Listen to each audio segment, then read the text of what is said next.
ఈ 3 వార్డులు తిరగడం జరిగింది. ఇక్కడ మనము ఆల్రెడీ వీళ్ళకి ఏమైతే చెప్పున్నామో ఆ పనులు ఎంతవరకు వచ్చాయో చూసాము. అదేవిధంగా రాబోయే రోజుల్లో వీళ్ళకి చవిటి కాలువలు, రోడ్లు, ఇలాంటివన్నీ, ఇళ్ళు, ఇవన్నీ కూడా అడగడం జరిగింది. అవన్నీ కూడా చేస్తామని చెప్పడం జరిగింది. మన ముఖ్యమంత్రి వర్యులు నారా చంద్రబాబు నాయుడు గారు ముఖ్యమంత్రి అయి నేటికి కరెక్ట్గా సంవత్సరం అయింది. అభివృద్ధి, సంక్షేమము రెండు సమపాళ్లలో 2 కళ్ళులాగా అస్తవ్యస్తమైన గత ప్రభుత్వం నుంచి ఖాళీ ఖజానా ఇచ్చిపోతే మీ అందరికీ ఏ టైంలో ఏది కావాలో ముఖ్యంగా ఇది గుర్తుపెట్టుకోవాలి. ఇంత అవస్థలున్నా కూడా ఏ టైంలో ఏది కావాలో అదైతే మనకి తప్పకుండా నెరవేరుస్తున్నారు. అది ఆయన అనుభవంతో జరుగుతున్న పరిపాలన.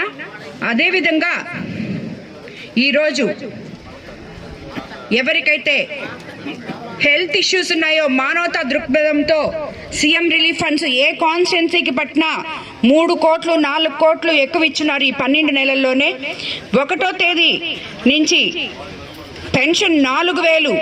మనము ఈ 12 నెలల్లో నాయకులము ప్రజల దగ్గరికి వెళ్ళి ఏ ఊరికైతే వెళ్ళామో ఆ ఊరి సమస్యలు నాయకులు తెలుసుకుంటూ అక్కడ వాళ్ళకి పెన్షన్ ఇవ్వడం జరిగింది.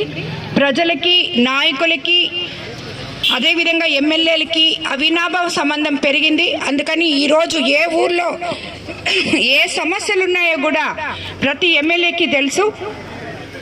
కాబట్టి రాబోయే రోజుల్లో ఇవన్నీ ముఖ్య అంశాలుగా పెట్టుకొని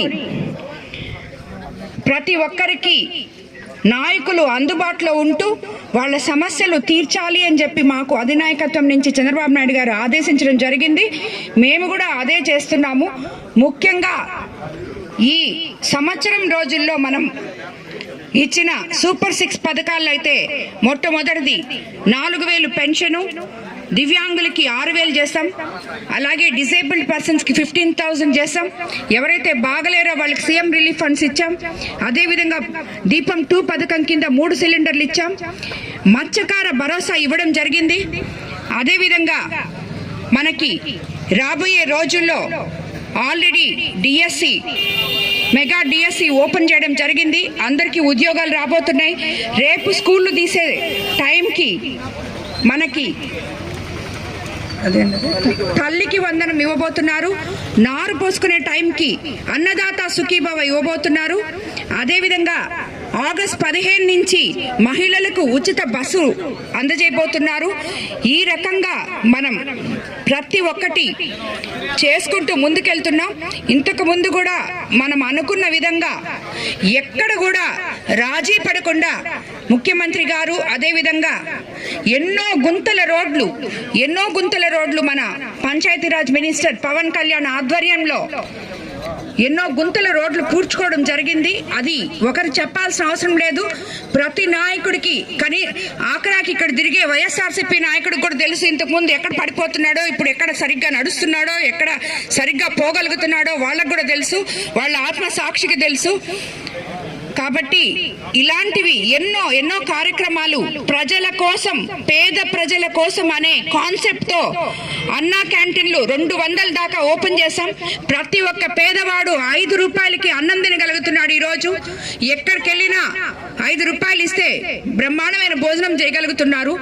కాబట్టి అదేవిధంగా హౌసింగ్ తీసుకుంటే అందరివి ఎన్రోల్ చేసాం. గత ప్రభుత్వంలో ఈ హౌసింగ్ అనేది, ఇప్పుడు ఇక్కడికి వచ్చాను నేను, ఇక్కడ ఒక జగనన్న కాలనీ ఉందంట. దాంట్లో 700 ఇళ్ళు అలాట్ చేశారని చెప్తున్నారు. అందులో ఇల్లు అలాట్ చేసింది ఎవరికో తెలియదు, పొజిషన్ సర్టిఫికేట్ ఎవరికి ఇచ్చారో తెలియదు, కట్టింది ఎవరో తెలియదు, కాంట్రాక్ట్ ఎవరో తెలియదు, అసలు లబ్ధిదారులు ఎవరో తెలియదు.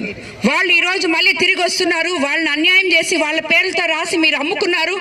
వాళ్ళకి ఈరోజు వాళ్ళ పేరు ఎన్రోల్ అయ్యింది కంప్యూటర్లో, వాళ్ళకి ఈరోజు ఇల్లు రావట్లేదు.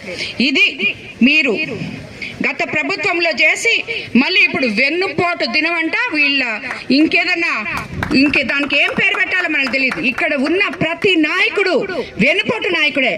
ఈ వైఎస్ఆర్సీపీ నాయకులందరూ చేసింది ఇదే. పేద ప్రజలకి కనీసం సరే మిగతా అన్ని ఈ రోజు ఇది నేను సాక్ష్యాలతో సహా చూపిస్తాను. సాయంత్రం ప్రెస్ మీట్ ఉంది. పేద ప్రజలకి ఒక్క బుచ్చిరెడ్డిపాలెం దగ్గరే కట్టుబడిపాలెం దగ్గర 700 ఇల్లులు ఇచ్చుంటే, జగనన్న కాలనీ అని పెట్టుంటే ఆ 700 మందికి మీరు లబ్ధిదారులకి సరిగ్గా ఎంతమందికి ఇల్లు చేర్చగలిగారు, ఆ లబ్ధిదారులు ఎంతమంది దాన్ని ఉపయోగపట్టుకుంటున్నారు, ఎంతమంది కాంట్రాక్టర్లు ఆ ఇల్లులు చక్కగా కట్టించారు, ఇవన్నీ చూస్తే మీ వెన్నుపోటు దినం ఏంటో, మీరు ఎవరికి వెన్నుపోటు పొడిచారో, ప్రజలకి వెన్నుపోటు పొడిచారా, మీరు ఎవరికి మీ నాయకులకే మీరు పొడుచుకున్నారా, ఏం చేస్తారో మీకు అర్థమవుతుంది. కాబట్టి ఎక్కువగా మాట్లాడకుండా వెన్నుపోటు దినమని చెప్పి ఏదో మీకు ఒక పేపర్ ఇచ్చారు, దాన్ని అడుగుచొని మాట్లాడేసి ఇంటికి వెళ్ళిపోవాలని మిమ్మల్ని అందరినీ పార్టీతో మీ నమ్మకంతో నన్ను గెలిపించారు. అదే నమ్మకంతో 5 సంవత్సరాలు మీకు పనిచేసి కోవూరు నియోజకవర్గ ప్రజల కష్టాలు తీరుస్తానని చెప్పి ఎంపీ వేమిరెడ్డి గారి ప్రభాకర్ రెడ్డి గారి సహకారంతో మీకు మీ కష్టాలు తీరుస్తానని కూడా మాటిస్తున్నాను. ఇది ఒక్కటే కాదు, వీళ్ళు మచ్చకు మాత్రమే ఈరోజు నేను హౌసింగ్ చెప్పాను. ఇరిగేషన్ కాలువల్ల అయితే వాళ్ళు తిన్నదానికి అవధులు లేవు.